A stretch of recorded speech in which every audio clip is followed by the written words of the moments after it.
Hello, this video is about the date of writing for the letters of 1st and 2nd Corinthians. Let me share my screen.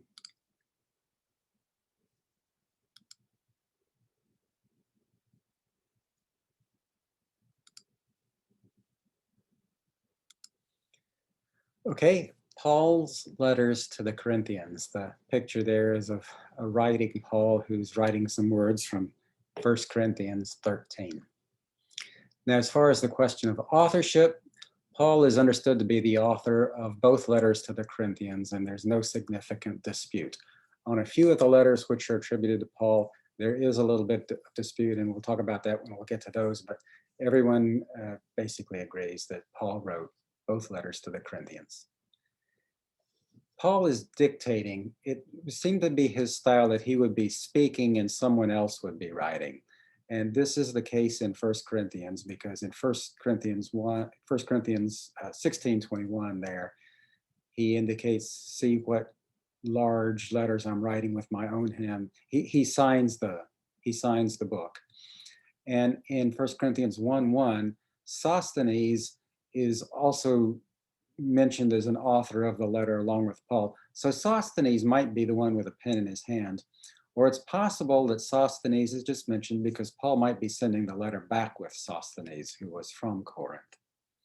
In 2 Timothy, Paul is dictating, and Timothy is mentioned as the co-author, so he might be the person with the pen in his hand, maybe. And to review the timeline, which I have put up there for all the letters of the Apostle Paul, this is the year in which I believe that they were all written. And for the books of 1st and 2nd Corinthians, we will be at about 55 to 56 AD. And that would be in the middle of Paul's third missionary journey there on the timeline. The letters were written before Paul was in prison. He's still free, he's moving around, he's talking about traveling here and there. So he's not yet in prison, but he never even got to Corinth until his third missionary journey. So we don't have a very wide time range for these letters. That we know pretty accurately when they were written. The sequence of events is that on his third missionary journey, it was the first time Paul traveled to Asia, to Europe as a Christian, and he visits Corinth, which is in Greece, for the first time, and he establishes a church there. That's described in Acts chapter 18. Sosthenes was a Jewish leader of the synagogue there, so he was a Jewish convert. He's mentioned in 1 Corinthians 1:1.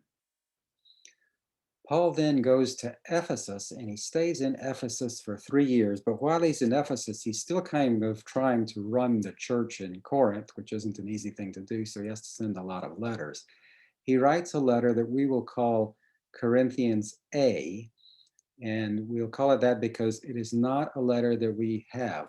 It doesn't still exist as far as we know. It's not a canonical letter, but it's mentioned in 1 Corinthians 5:9, where Paul says, I wrote to you in my letter not to associate with sexually immoral people, and it goes on.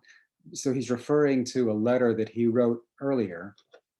And so this, for one thing, it should give us an indication that Paul wrote more letters than just the letters that we have in the New Testament.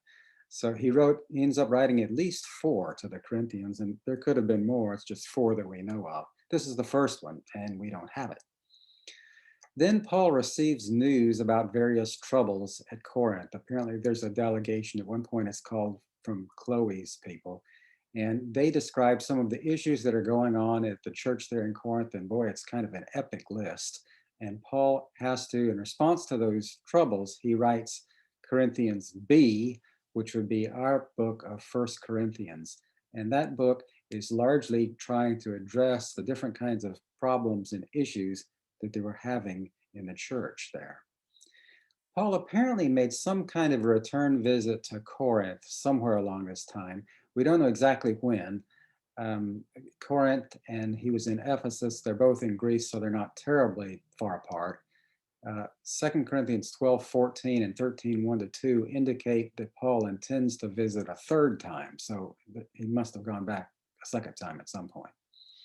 the situation apparently worsened somewhere along that time. So it led Paul to write Corinthians C, which we also don't have, but it's described in Second Corinthians as the severe letter. And so we don't have that letter, but he worries over how it's going to be received. And he hurries to meet Titus, who is apparently returning with a response. Gives him good news about it. And Paul, after that, writes Corinthians D, which is our letter of Second Corinthians. So those are really the four letters that Paul wrote. Now, for First Corinthians, you might be able to say that it was right before Passover, but maybe not. Let me read this passage with you, and you tell me whether you think Paul if this really indicates a date on the calendar, if it's entirely a metaphor. He says, "Cleanse out the old leaven, that you may be a new lump, as you really are unleavened. For Christ, our Passover lamb, has been sacrificed. Let us therefore celebrate the festival, not with the old leaven, the leaven of malice and evil, but with the unleavened bread of sincerity and truth." So when Paul's writing that, is Passover really coming up? Maybe. Or he may just be referring to Passover because it's a good example to use in his message. So anyway, in conclusion, these letters were written during the third missionary journey, and he would have written First Corinthians in 55 AD, and maybe that was before Passover, like we mentioned.